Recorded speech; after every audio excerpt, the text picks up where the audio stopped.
Hi guys, ನಾನಿವತ್ತು ನನ್ನ periods ಎಕ್ಸ್ಪೀರಿಯೆನ್ಸ್ನ ನಿಮ್ಮ ಹತ್ರ ಶೇರ್ ಮಾಡ್ಕೊಬೇಕು ಅಂತ ಅಂದ್ಕೊಂಡಿದ್ದೀನಿ. ಫಸ್ಟ್ ಟೈಮ್ ನಾನು ಪೀರಿಯಡ್ಸ್ ಆದಾಗ ಹೇಳಿದ್ದೀನಿ, ಯಾರಿಗಾದ್ರೂ ಪೀರಿಯಡ್ಸ್ ಪ್ರಾಬ್ಲಮ್ ಇದ್ದರೆ ನನ್ನ ಹತ್ರ ಕಮೆಂಟ್ ಮಾಡಿ ಅಂತ. All ladies don't mind. ಏನಕ್ಕೆ ಅಂತಂದರೆ ಪ್ರತಿ 10 ಜನ ಮಹಿಳೆಯರಲ್ಲಿ 4 ಜನ ಮಹಿಳೆಯರಿಗಂತೂ ಪೀರಿಯಡ್ಸ್ ಪ್ರಾಬ್ಲಮ್ ಇದ್ದೇ ಇರುತ್ತೆ. PCOD, PCOS ಅಥವಾ ಇರ್ರೆಗ್ಯುಲರ್ ಪೀರಿಯಡ್ಸ್ ಯಾವುದಾದ್ರೂ ಒಂದು ಇದ್ದೇ ಇರುತ್ತೆ. ಆದರೆ ನೀವು ಹೇಳಿಲ್ಲ ಅಂತಂದರೆ ಮುಜುಗರ. ಪ್ರತಿಯೊಬ್ಬರಿಗೂ ಇದ್ದಿದ್ದೇ ಇರುತ್ತೆ. ಏನು ಅಷ್ಟು ಕಮೆಂಟ್ ಬಾಕ್ಸಲ್ಲಿ ನನ್ನ ಬಗ್ಗೆ ನಾನು ಹೇಳೋದು, ನೆಕ್ಸ್ಟ್ ವಿಡಿಯೋ ಹಾಕಿ ಆ ಥರ ಕೇಳೋದು ಪೀರಿಯಡ್ಸ್ ಬಗ್ಗೆ ಅಂತ ಅಂದ್ಕೊಂಡಿರ್ತೀರ. ಫಸ್ಟು ಎಲ್ಲರಿಗೂ ಹಾಗೆ ಇರುತ್ತೆ, ನನಗೂ ಹಾಗೆ ಇತ್ತು. ಯಾವಾಗ ನಾವು ಒಂದು ಪ್ರಾಬ್ಲಮ್ಗೆ ಸಲ್ಯೂಷನ್ನ ನಾವು ಕಂಡುಹಿಡ್ಕೋತೀವೋ ನೆಕ್ಸ್ಟು ಅದ್ರ ಬಗ್ಗೆ ನಮ್ಗೆ ಹೇಳೋದಕ್ಕೆ ಮುಜುಗರ ಇರೋದಿಲ್ಲ. ಅಂದರೆ ಈಗ ನಮಗೊಂದು ಸಮಸ್ಯೆ ಇರುತ್ತೆ, ಅದಕ್ಕೆ ನಮ್ಗೆ ಔಷಧಿ ಇಲ್ಲ ಅಂತಂದರೆ ನಾವು ಅದ್ರ ಬಗ್ಗೆ ಹೆದರ್ಕೋತೀವಿ. ಆದರೆ ಅದಕ್ಕೆ ಔಷಧಿ ಇದೆ ಅಂತ ಗೊತ್ತಾದ್ಮೇಲೆ ನಾವು ಅದ್ರ ಬಗ್ಗೆ ಹೆದರ್ಕೊಳ್ಳೋದಿಲ್ಲ. ಇವಾಗ ನನ್ನ ಫೀಲಿಂಗ್ಸ್ ಕೂಡ ಹಾಗೆ ಇದೆ. ಈಗ ನನಗೆ PCOD, PCOS ಅಥವಾ ಥೈರಾಯ್ಡ್ ಇನ್ಯಾವುದೇ ಸಮಸ್ಯೆಗಳು ಇರ್ದಿರ ಕರೆಕ್ಟಾಗಿ ಚೆಕ್ ಮಾಡಿಸಿದ್ಮೇಲೆ, ಬಾಡಿ ಚೆಕ್ ಮಾಡಿಸಿದ್ಮೇಲೆ ನನಗೆ ಆ ಥರ ಸಮಸ್ಯೆಗಳು ಯಾವುದೂ ಇರಲಿಲ್ಲ. PCOD ಆಗಿರ್ಬೋದು, PCOS ಆಗಿರ್ಬೋದು, ಥೈರಾಯ್ಡ್ ಆಗಿರ್ಬೋದು, BP, ಶುಗರ್ ಯಾವುದೂ ಇರ್ತೀರ. ಆದರೂ ನನ್ನ ಪೀರಿಯಡ್ಸು ಡಿಲೇ ಆಗ್ತಾಯಿತ್ತು. ಸೊ ಆ ಟೈಮಲ್ಲಿ ಯಾಕೆ ನನ್ನ ಪೀರಿಯಡ್ಸ್ ಡಿಲೇ ಆಗ್ತಾಯಿದೆ ಅಂತ ಮೈಂಡ್ಗೆ ಒಂದು ಕ್ವಶನ್ ಮತ್ತು ಅದೇ ಯೋಚನೆ ಅದೆಲ್ಲ ಸ್ಟಾರ್ಟ್ ಆದಮೇಲೆ ನಾನು ಹಾಸ್ಪಿಟಲ್ಗೆ ಹೋಗಿ ಚೆಕ್ ಮಾಡಿಸಿದ್ಮೇಲೆ ನನಗೇನಂತ ಬಂತು ಅಂದರೆ, ನನ್ನ ಗರ್ಭಕೋಶ ಇದೆ ಅಲ್ವಾ, ಆ ಗರ್ಭಕೋಶದಲ್ಲಿ ಪೀರಿಯಡ್ಸ್ ವೇ ಏನು ನಡೆಯುತ್ತೆ, ನಮಗೆ ಲೇಡೀಸ್ ಪ್ರಾಬ್ಲಮ್ ಪೀರಿಯಡ್ಸ್ ವೇ ಏನು ಬರುತ್ತೆ ಆಚೆಗೆ, ಆ ಪ್ಲೇಸಲ್ಲಿ ಫುಲ್ ಫ್ಯಾಟ್. ಅದು ಇವಾಗ ನಾವು ಮಟನ್ ಎಲ್ಲ ತಗೊಂಡ್ರೆ ಲೈಕ್ ಫ್ಯಾಟ್ ಎಲ್ಲ ಬರುತ್ತಲ್ವ, ಆ ಥರ ಆ ಪ್ಲೇಸಲ್ಲಿ ಫ್ಯಾಟ್ ಬಿಲ್ಡ್ ಆಗಿತ್ತು. ಮಸಲ್ಸ್ ಮೇಲೆ ಫ್ಯಾಟ್ ಬಿಲ್ಡ್ ಆಗಿತ್ತು. 2 ಮಸಲ್ಸ್ ಮಧ್ಯ ಬರಬೇಕಾಗಿರೋದು, ಆ ಸೆಂಟರ್ ವೇಯಿಂದ ಬರಬೇಕಾಗಿರೋ ಕಡೆ ಬರೋಕ್ಕಾಗ್ದಿರೋ ಪೀರಿಯಡ್ಸು ಡಿಲೇ ಆಗ್ತಾಯಿತ್ತು. ಇದು ಯಾವಾಗಿಂದ ಸ್ಟಾರ್ಟ್ ಆಗಿದೆ ನನಗೆ ಪ್ರಾಬ್ಲಮ್ ಅಂತಂದರೆ, ಈಗ ಫಸ್ಟು ಮೆನ್ಸ್ಟ್ರೇಷನ್, ನಾನು ಚಿಕ್ಕವಳಿದ್ದಾಗ ನನಗೆ ಫಸ್ಟು ಮೆನ್ಸ್ಟ್ರೇಷನ್ ಸ್ಟಾರ್ಟ್ ಆದಾಗ ನೆಕ್ಸ್ಟ್ ಮಂತ್ಗೆ ನನಗೆ ಕರೆಕ್ಟಾಗಿ ಪೀರಿಯಡ್ಸ್ ಆಗಿತ್ತು. ಅದೇ ಥರ ಇವಾಗ ಒಂದು 2 ಇಯರ್ಸ್ ಆಯಿತು. ಆಫ್ಟರ್ 2 ಇಯರ್ಸ್ ನನ್ನ ಮ್ಯಾರೇಜ್ ಆದಮೇಲೆ 1 ವೀಕ್ ಅಥವಾ ಒಂದು 15 ಡೇಸ್ ಡಿಲೇ ಆಗೋದಕ್ಕೆ ಸ್ಟಾರ್ಟ್ ಆಯಿತು. ಹಾರ್ಮೋನ್ಸ್ ಇಂಬ್ಯಾಲೆನ್ಸ್ ಆಗಿರುತ್ತೆ. ಈಗ ನಾರ್ಮಲ್ ಆಗಿರೋರು ಮ್ಯಾರೇಜ್ ಆದಮೇಲೆ ನಮ್ಮದು ಬೇರೆ ಬೇರೆ ಲೈಫ್ ಸ್ಟೈಲು, ಬೇರೆ ಬೇರೆ ವಾಟರು, ಪ್ರತಿಯೊಂದು ಬೇರೆದಕ್ಕೆ ನಮ್ಮ ಬಾಡಿ ನಾವು ಎಲ್ಲ ಅಡ್ಜಸ್ಟ್ ಆಗೋದಕ್ಕೆ ಇಷ್ಟು ಮಾತ್ರ ಓಕೆ. ನೆಕ್ಸ್ಟು ಪ್ರೆಗ್ನೆನ್ಸಿ, 3 ಇಯರ್ಸ್ಗೆ ಪ್ರೆಗ್ನೆನ್ಸಿ, 3 ಇಯರ್ಸ್ 3 ಮಂತ್ಸ್ಗೆ ನಮ್ಮ ಮಗ ಹುಟ್ಟಿರೋದು ಯೋಶಿಕು. ಅದಾದಮೇಲೆ ಆಫ್ಟರ್ ಡೆಲಿವರಿ ನಂದು 1 ಇಯರ್ 2 ಮಂತ್ಸ್ಗೆ, ನನಗೆ 1 year 2 months after delivery, 1 year 2 months ನಮ್ಮ ಮಗನಿಗೆ 1 ವರ್ಷ 2 ತಿಂಗಳಿರುವಾಗ ನನ್ನ ಫಸ್ಟು ಪೀರಿಯಡ್ಸ್ ಸ್ಟಾರ್ಟ್ ಆಗಿದ್ದು. ಆ ಫಸ್ಟು ಪೀರಿಯಡ್ಸ್ ಆದಮೇಲೆ ನನಗೆ ಕಂಟಿನ್ಯೂಸ್ ಪೀರಿಯಡ್ಸ್ ಬರಲಿಲ್ಲ. ಯಾಕಂದರೆ ನಾನು ವೆಯ್ಟ್ ಕೂಡ ಪುಟ್ ಆನ್ ಆಗೋದಕ್ಕೆ ಸ್ಟಾರ್ಟ್ ಆಯಿತು. ಯಾಕೆ ಮೇಯ್ನ್ ನಾನು ವೆಯ್ಟ್ ಪುಟ್ ಆನ್ ಆಗೋದಕ್ಕೆ ಕಾರಣ ಏನು ಅಂತಂದರೆ, ನಾನು ಆಫ್ಟರ್ ಪ್ರೆಗ್ನೆನ್ಸಿನೂ ನಾನು 60 ಕಿಲೋ ಇದ್ದೆ. ಇವಾಗ 102 ಇದ್ದೆ. ಇವಾಗ ನಾನು ರೆಡ್ಯೂಸ್ ಆಗೋಕ್ಕೆ ಮುಂಚೆ ಆ 60 ಕಿಲೋ ವೆಯ್ಟ್ನೇ ನಾನು ಮೇಂಟೈನ್ ಮಾಡ್ತಾಯಿದ್ದೆ. ಸಡನ್ನಾಗಿ ಇವಾಗ ನಾನು ನಾನ್ ವೆಜ್ ಎಲ್ಲನೂ ಬಿಟ್ಟೆ. ಇವಾಗ ನಾನ್ ವೆಜ್ ತಿನ್ನೋದು, ಪ್ರತಿಯೊಂದು ಎಗ್ಗು, ಒಂದು ಚಿಕನ್, ಮಟನ್, ಯಾವುದು ಫ್ಯಾಟ್, ಫಿಶ್ ಆಲ್ಸೋ, ಒಂದು ಎಗ್ಗು ಕೂಡ, ಸಿಂಗಲ್ ಎಗ್ಗು ಕೂಡ ನಾನು ತಿನ್ನೋದು ಎಲ್ಲನೂ ಬಿಟ್ಬಿಟ್ಟ ಮೇಲೆ ಬಾಡಿಗೆ ನ್ಯೂಟ್ರಿಷನ್ ಸಿಗ್ತಾ ಇರಲಿಲ್ಲ, ಪ್ರೋಟೀನ್ ಕಮ್ಮಿ ಆಯಿತು. ಈಗ ಚಿಕನ್, ಮಟನ್, ಎಗ್ ಅದೆಲ್ಲ ತಿಂತಾ ಇರುವಾಗ ಪ್ರೋಟೀನ್ ಎಲ್ಲ ಸಿಗ್ತಾಯಿತ್ತು, ಓಕೆ ಥರನೇ ಇತ್ತು ಬಾಡಿ, ಅದಕ್ಕೆ ಅಡ್ಜಸ್ಟ್ ಆಗಿತ್ತು. ಯಾವಾಗ ನಾವು ಸಡನ್ನಾಗಿ ಅದೆಲ್ಲ ಬಿಟ್ಟು ನಾವು ವೆಜ್ ಐಟಮ್ಸು ಅದು ತಿಂದ್ರೂ, ಯಾವ ವೆಜ್ಜಲ್ಲಿ ಯಾವ ಥರ ಪ್ರೋಟೀನ್ ಸಿಗುವಂಥ ಐಟಮ್ ಯಾವ್ದು ತಿನ್ನಬೇಕು ಅಂತಲೂ ಬಾಡಿಗೆ ಗೊತ್ತಿರಲ್ಲ.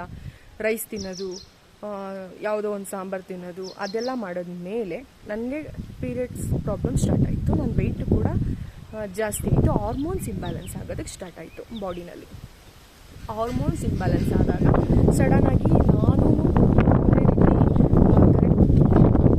ಕರೆಕ್ಟ್ ಪ್ರೋಟೀನು, ಗಾಳಿ ಬರ್ತಾ ಡೋಂಟ್ ಮೈಂಡ್, ಕರೆಕ್ಟ್ ಪ್ರೋಟೀನು ಬಾಡಿಗೆ ಸಿಗ್ದಿರ ವೆಯ್ಟ್ ಪುಟಾನಾಗಿ ನಾನು 102 ಹೋಗೋ ತನಕನೂ ಆಗೋಯ್ತು. ಈ ಕೆಲಸ, ಈ ಶೆಡ್ಯೂಲ್ಸ್ ಎಲ್ಲ ಸ್ಟಾರ್ಟ್ ಮಾಡಿಕೊಂಡೆ. ನಾನು ಏನೂ ಕೆಲಸ ಮಾಡ್ತಾಯಿಲ್ಲ, ಅದಕ್ಕೇನೆ ದಪ್ಪ ಆಗಿದ್ದೀನಿ ಅಂತ ನಮ್ಮ ಹಸುಗಳನ್ನ ತಗೊಂಡು ಆ ಕೆಲಸ ಈ ಕೆಲಸ ಪ್ರೆಷರೆಲ್ಲ ತಲೆಗೆ ತಗೊಂಡು ಆ ಫ್ರಸ್ಟ್ರೇಷನ್ನು ಜಾಸ್ತಿಯಾಗಿ ಕೆಲಸದ ಮಧ್ಯ ನೆಟ್ಟಗೆ ಟೈಮ್ ಊಟನೂ ಮಾಡ್ತೀರಾ. ಇಷ್ಟೆಲ್ಲ ಸಮಸ್ಯೆಗಳ ಜೊತೆಗೆ ವೆಯ್ಟು ಕೂಡ ಜಾಸ್ತಿಯಾಗಿ ಈ ಥರ ಸೈಜ್ ಬಂದಿದ್ದೀನಿ. ಇಷ್ಟು ಸೈಜ್ ಬಂದಮೇಲೆ, ದಪ್ಪ ಆದಮೇಲೆ ಒಂದು ಸಲ ಸ್ಕ್ಯಾನಿಂಗ್ ಮಾಡಿಸಿದ್ವಿ. ಅದೇ ಹೇಳಿದ್ಮೇಲೆ ನಮ್ಮ ಗರ್ಭಕೋಶದಲ್ಲಿ ಡಾಕ್ಟರ್ ಹೇಳಿರೋ ಪ್ರಕಾರ ಸ್ಕ್ಯಾನಿನಲ್ಲಿ ಏನಂತ ಗೊತ್ತಾಯಿತು ಅಂದರೆ, ನಮ್ಮ ಗರ್ಭಕೋಶದ ವೇ ಇದೆ ಅಲ್ವಾ, ಬರೋ ವೇ, ಗರ್ಭಕೋಶದಲ್ಲ, ಗರ್ಭಕೋಶದಿಂದ ಪೀರಿಯಡ್ಸ್ ನಮಗೆ ಸ್ಟಾರ್ಟ್ ಆಗುವಂಥ ವೇನಲ್ಲಿ ಮಸಲ್ಸ್ ಮೇಲೆ ಫ್ಯಾಟ್ ಇದೆ ಅಂತ, ಬ್ಯಾಡ್ ಕ್ಯಾಲರೀಸ್ ಜಾಸ್ತಿಯಾಗಿ ಮಸಲ್ಸ್ ಮೇಲೆ ಫ್ಯಾಟ್ ಇದೆ ಅದು ಫ್ಯಾಟು ಕರಗಿಸಿದ್ರೆ ನೀವು ಆಟೋಮೆಟಿಕ್ ಪೀರಿಯಡ್ಸ್ ಆಗುತ್ತೆ. ನಿಮಗೆ ಯಾವುದೇ PCOD ಪ್ರಾಬ್ಲಮ್ ಇಲ್ಲ, ಥೈರಾಯ್ಡ್ ಪ್ರಾಬ್ಲಮ್ ಇಲ್ಲ, ಬೇರೆ ಯಾವುದೇ ಸಮಸ್ಯೆನೂ ಇಲ್ದಿರಾ ಇಷ್ಟು ಸಮಸ್ಯೆ ಪೀರಿಯಡ್ಸ್ ಆಗದೇ ಇದ್ರೆ ಈ ಕಾರಣ ಏನು ಅಂದರೆ ನೀವು ವೆಯ್ಟ್ ಅಗೇನ್ ಆಗಿರೋದು. ಈಗ ನೀವು ವೆಯ್ಟ್ ಲಾಸ್ ಮಾಡಿಕೊಂಡ್ರೆ ನಿಮಗೆ ಪೀರಿಯಡ್ಸ್ ಕರೆಕ್ಟಾಗಿ ಆಗುತ್ತೆ ಅಂತ ಡಾಕ್ಟರ್ ಸಜೆಸ್ಟ್ ಮಾಡ್ತಾರೆ. ವೆಯ್ಟ್ ಲಾಸ್ ಮಾಡ್ಕೋಬೇಕು. ಓಕೆ ಆಯಿತು, ಬಂದ್ವಿ ಮನೆಗೆ. ವೆಯ್ಟ್ ಲಾಸ್ ಹೆಂಗೆ ಮಾಡೋದು? ವೆಯ್ಟ್ ಲಾಸ್ ಮಾಡಬೇಕು ಅಂದರೆ ನಾನು ಚೆನ್ನಾಗಿ ತಿಂತಾಯಿದ್ದೀನಿ, ಊಟ ಬಿಡಬೇಕು. ಎಷ್ಟು ದಿವಸ ಬಿಡೋಕ್ಕಾಗುತ್ತೆ? 3 days, 2 days, 5 days ಬಿಡೋಕ್ಕಾಗಲ್ಲ. ಓಕೆ ಆಯಿತು, ಚಪಾತಿ ತಿನ್ನೋಣ. ಟೈಮ್ಗೆ ಚಪಾತಿ ಮಾಡ್ಕೊಳ್ಳೋದೇ ಒಂದು ದೊಡ್ಡ ಸಂಕಟ, ಅದನ್ನು ಮಾಡ್ತಿರ್ಲಿಲ್ಲ. ಏನೋ ಒಂದು ಮಾಡೋಣ ಅಂದ್ಕೊಂಡು ಮಾಡಿಕೊಂಡು ಔಟ್ಸೈಡ್ ಸಿಗೋ ಟ್ಯಾಬ್ಲೆಟ್ಸು ಅದೆಲ್ಲ ಯೂಸ್ ಮಾಡೋದು, ಎಕ್ಸಸೈಸ್ ಮಾಡೋದು, ವಾಕಿಂಗ್ ಮಾಡ್ತಿರೋದು. ವಾಕಿಂಗ್ ಮಾಡು 3 ದಿವಸ ಮಾಡು, 4ನೇ ದಿವಸಕ್ಕೆ ಬಿಟ್ಬಿಡೋದು. ಎಕ್ಸಸೈಸ್ ಮಾಡು 2 days ಮಾರ್ನಿಂಗ್ ಎದ್ದು ಮಾಡೋದು, 4th ಡೇಗೆ ಕಾನ್ ಮಾಡೋದೇ ಇಲ್ಲ. ಇಷ್ಟೆಲ್ಲ ಪ್ರಾಬ್ಲಮ್ಸ್ ಇದ್ರೂ ಮಾಡಬೇಕು ಅಂತ ಅನಿಸಿಲ್ಲ. ಬಿಡು ನಾನೇ ದಪ್ಪ ಇದ್ದೀನ ಸರಿ ಹೇಳ್ತೀನಿ, ಆ ಥರದ್ದು ಮೈಂಡಿಗೆ ಬಂದ್ಬಿಡುತ್ತೆ. ಬಂದಿತ್ತು ಆಲ್ರೆಡಿ ಕೂಡ. ಈಗ ನಾನು ಯಾವಾಗ ಹರ್ಬಲ್ ಲೈಫ್ ಪ್ರಾಡಕ್ಟ್ಸ್ ಜೊತೆಗೆ ನಂದು ಡೇ ಸ್ಟಾರ್ಟ್ ಆಯಿತು ಆವಾಗಿಂದ ಈಗ ನಾನು ಇವಾಗ ನಂದು ಲಾಸ್ಟು 3 days ಬ್ಯಾಕ್ ನನಗೆ ಪೀರಿಯಡ್ಸ್ ಕೂಡ ಆಗಿದೆ, ನ್ಯಾಚುರಲ್ ಆಗಿದೆ. ಯಾವುದೇ ವೆಯ್ಟ್ ಲಾಸ್ಗೆ ಅಂತ ನಾನು ಎಕ್ಸಸೈಸು ಮಾಡ್ತಿಲ್ಲ. ರೆಗ್ಯುಲರ್ ಡೈಲಿ ರೊಟೀನ್ ನಂದು ಏನಿದೆ ವರ್ಕೌಟು, ನನ್ನ ಕೆಲಸ ಮಾಡೋದು, ಮನೆಯದು, ನಮ್ಮ ಹಸು ಕೆಲಸ, ನಮ್ಮದು ಮಾರ್ನಿಂಗ್ ಎದ್ದಾಗಿಂದ ಅಲ್ಲಿ ಆಲ್ ಲೇಡೀಸ್ ಡೋರ್ ಓಪನ್ ಆದಾಗಿಂದ ಡೋರ್ ಕ್ಲೋಸ್ ಮಾಡೋ ತನಕನೂ ಲೇಡೀಸ್ ಏನೇನು ಕೆಲಸ ಮಾಡ್ಕೋತೀರಾ ಅದು ಅವ್ರಿಗೆ ಗೊತ್ತು. ಪಾಪ ಅಷ್ಟೊಂದು ಕಷ್ಟಪಡ್ತಾ ಇರ್ತೀರಾ. ಅದೇ ಥರ ನಂದೇನು ರೂಟೀನ್ ನಡೀತಾ ಇತ್ತು ಡೈಲಿ ರೂಟೀನ್, ಅದೇ ನಾನು ಇವಾಗ ರೆಗ್ಯುಲರಾಗಿ ಮಾಡಿರೋದು. ಒಂದು ಬ್ರೇಕ್ಫಾಸ್ಟ್ನ ನಾನು ಚೇಂಜ್ ಮಾಡ್ಕೊಂಡಿದ್ದೀನಿ. ಯಾವುದು? ನಾನು ರೆಗ್ಯುಲರಾಗಿ ತಿಂತಿದ್ದ ಬ್ರೇಕ್ಫಾಸ್ಟ್ ಚೇಂಜ್ ಮಾಡಿ ಹೆಲ್ತಿ ಬ್ರೇಕ್ಫಾಸ್ಟ್ನ ಸ್ಟಾರ್ಟ್ ಮಾಡ್ಕೊಂಡಿದ್ದೀನಿ. ಅದೇ ಹರ್ಬಲ್ ಲೈಫ್ ಪ್ರಾಡಕ್ಟ್ಸಲ್ಲಿ ನಾನು ಹೇಳ್ತಾ ಇರ್ತೀನಿ ಅಲ್ವಾ, ಫ್ರೆಶ್ ತೊಗೊಳ್ಳೋದು, ಡೇಗೆ 4 ಟೈಮ್ ಫ್ರೆಶ್ ತೊಗೊಳ್ಳೋದು, ಮತ್ತು 2 ಟೈಮ್ಸು ಮಾರ್ನಿಂಗ್ 9 o'clockಗೆ ಟಿಫನ್ ತಿನ್ನೋ ಟೈಮ್ಗೆ, ಈವ್ನಿಂಗ್ 7, 7:30, 8 o'clock ಒಳಗಡೆಗೆ ನಾನು ಶೇಕ್ನ ತೊಗೊಳ್ಳೋದು. ಅದನ್ನು ಸ್ಟಾರ್ಟ್ ಮಾಡಿಕೊಂಡು ಮಧ್ಯಾಹ್ನ ನಾನು ನಾನ್ ವೆಜ್ ಬಿಟ್ಟ ಮೇಲೆ ಪ್ಯೂರ್ ವೆಜ್ ಆಗಿದ್ದೀನಿ ಇವಾಗ. ನನಗೆ ವೆಜ್ಜಲ್ಲಿ ಪ್ರೋಟೀನ್ ಕಂಟೆಂಟ್ ಇರೋದು ಯಾವುದು, ಫೈಬರ್ ಇರೋವಂಥದ್ದು ಯಾವುದು, ಮತ್ತು ಯಾವ ಪದಾರ್ಥದಿಂದ ನನಗೆ ಕ್ಯಾಲರೀಸ್ ಬರುತ್ತೆ ಅದೆಲ್ಲನೂ ನನಗೆ ಕರೆಕ್ಟಾಗಿ ಗೈಡ್ನೆಸ್ ಆದಮೇಲೆ ಕಾಯಿ ತೊಗೋಬೇಕು, ಪನ್ನೀರ್ ತೊಗೋಬೇಕು, ಕರ್ಡ್ ತೊಗೋಬೇಕು.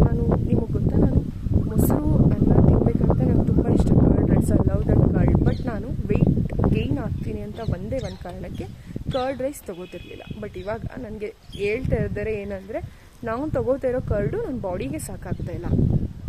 ಡೇಗೆ ನಾನು 1/4 ಲೀಟ್ರ್ ಮೊಸರು ತೊಗೋಬೇಕು ಅಂತ ಹೇಳಿದ್ದಾರೆ. I feeling very happy that words. ನನಗೆ ಆ ಲೈನ್ ಬಂದಿದ್ದೇ ಖುಷಿಯಾಗೋಯ್ತು. ಯಾಕೆ ಅಂತಂದರೆ ಮೊಸರನ್ನ ತಿನ್ನೋದಕ್ಕೆ ಯಾರಿಗೂ ಇಷ್ಟ ಇಲ್ಲ. ಪ್ರತಿಯೊಬ್ಬರು ಅದನ್ನು ತಿನ್ನಬೇಕು ಅಂತ ಎಕ್ಸ್ಪೆಕ್ಟ್ ಮಾಡ್ತಾ ಇರ್ತೀವಿ, ಇಷ್ಟಪಡ್ತಾ ಇರ್ತೀವಿ ಅಲ್ವಾ. ಅದಕ್ಕೆ ನಾನು ಹಾಲ್ ಲೇಡೀಸಿಗೆ ನಾನು ಸಜೆಸ್ಟ್ ಮಾಡೋದು ಏನು ಅಂತಂದರೆ, ನಿಮ್ಮ ಸುತ್ತಮುತ್ತ ಇರೋ ವೆಲ್ನೆಸ್ ಸೆಂಟರ್ ಯಾವುದಿದೆ ಫಸ್ಟು ಅದನ್ನು ಸರ್ಚ್ ಮಾಡಿ. ನನ್ನ ಹತ್ರನೇ ತಗೊಳ್ಳಿ ಅಂತ ನಾನು ಹೇಳೋದಿಲ್ಲ. ಇನ್ಕ್ಲೂಡಿಂಗ್ ಇದು ನನ್ನದು ಪ್ರಮೋಷನ್ ವಿಡಿಯೋನೂ ಅಲ್ಲ, ಇದು ನನ್ನ ಪರ್ಸ್ನಲ್ ಎಕ್ಸ್ಪೀರಿಯನ್ಸ್ ವಿತ್ ನನ್ನ ಪ್ರಾಬ್ಲಮ್ ಏನಿದೆ, ಪೀರಿಯಡ್ಸ್ ಪ್ರಾಬ್ಲಮ್, ಇನ್ನೊಬ್ರಿಗೂ ಅದೇ ಥರ ಇರುತ್ತೆ, ಅಥವಾ ಸ್ಟಾರ್ಟ್ ಆಗಿರ್ಬೋದು ಅಥವಾ ಬಂದಿರ್ಬೋದು, ಅವ್ರಿಗೆ ಅದು ಅರಿವು ಆಗಿರೋದಿಲ್ಲ. ಅದು ಒಂದೇ ಕಾರಣಕ್ಕೋಸ್ಕರ ಇದು ವಿಡಿಯೋ ಮಾಡಿರೋದು. ಯಾರಿಗಾದರೂ ಈ ಥರ ಸಮಸ್ಯೆ ಆಗ್ತಾಯಿದ್ರೆ ಖಂಡಿತ ನೀವು ಒಂದ್ಸಲ ಸ್ಕ್ಯಾನ್ ಮಾಡಿಸಿ ಅಥವಾ ಡಾಕ್ಟರ್ನ ಸಜೆಸ್ಟ್ ಮಾಡಿ. ನಿಮಗೆ ನಿಜವಾಗ್ಲೂ ಅವರು ವೆಯ್ಟ್ ಲಾಸ್ ಮಾಡ್ಕೊಳ್ಳೋದಕ್ಕೆ ಹೇಳ್ತಾರೆ. ಅಥವಾ PCOD, PCOS, ಪ್ರತಿಯೊಂದು ಪ್ರಾಬ್ಲಮ್ಮು, ಥೈರಾಯ್ಡ್ ಪ್ರಾಬ್ಲಮ್ ಇದ್ದರೆ ಮೇಯ್ನ್ ಎಫೆಕ್ಟ್ ಆಗೋದು ನಮ್ಮ ಪೀರಿಯಡ್ಸ್ ಮೇಲೆ. ರೆಗ್ಯುಲರ್ ಮಂತ್ಲಿ ಯಾವಾಗ ನಮಗೆ ಸ್ಟಾಪ್ ಆಗುತ್ತೆ ಲೇಡೀಸ್ಗೆ, ಆವಾಗ ಎಲ್ಲ ಆಟೋಮೆಟಿಕ್ಕಾಗಿ ಸಮಸ್ಯೆಗಳು ಸ್ಟಾರ್ಟ್ ಆಗುತ್ತೆ. Frustration, hair fall, acne, weight put on ಆಗೋದು, ಮೈಂಡ್ಸೆಟ್ಟು ಚೆನ್ನಾಗಿಲ್ಲದೆ ಇರುವಂಥದ್ದು, ಒಂಥರ ಮೂಡಿ ಆಗಿರೋದು, ಯಾವಾಗಲೂ ಮೂಡ್ ಸ್ವಿಂಗ್ ಆಗುವಂಥದ್ದು, ಪ್ರತಿಯೊಂದು ಸ್ಟಾರ್ಟ್ ಆಗೋದು ಮಂತ್ಲಿ ಪೀರಿಯಡ್ಸ್ ಯಾವಾಗ ಸ್ಟಾಪ್ ಆಗುತ್ತೆ ಆವಾಗಿಂದ. ಅದಕ್ಕೆ ನಾನು ಏನು ಸಜೆಸ್ಟ್ ಮಾಡ್ತೀನಿ ಅಂತಂದರೆ, ಹರ್ಬಲ್ ಲೈಫ್ ಪ್ರಾಡಕ್ಟ್ಸ್ನ ನೀವು ಸ್ಟಾರ್ಟ್ ಮಾಡಿ. ವುಮೆನ್ಸ್ ಚಾಯ್ಸ್ ಅಂತ ಒಂದು ಸಪ್ಲಿಮೆಂಟ್ಸ್ ಇದೆ, ಅದನ್ನು ನೀವು ತೊಗೊಂಡ್ರೆ ನಿಮ್ಮ ಆರೋಗ್ಯನೂ ಚೆನ್ನಾಗಿರುತ್ತೆ, ಪೀರಿಯಡ್ಸ್ ಕೂಡ ಚೆನ್ನಾಗಿರುತ್ತೆ. It's my personal suggestion, it's not a promotion video. Thank you, bye.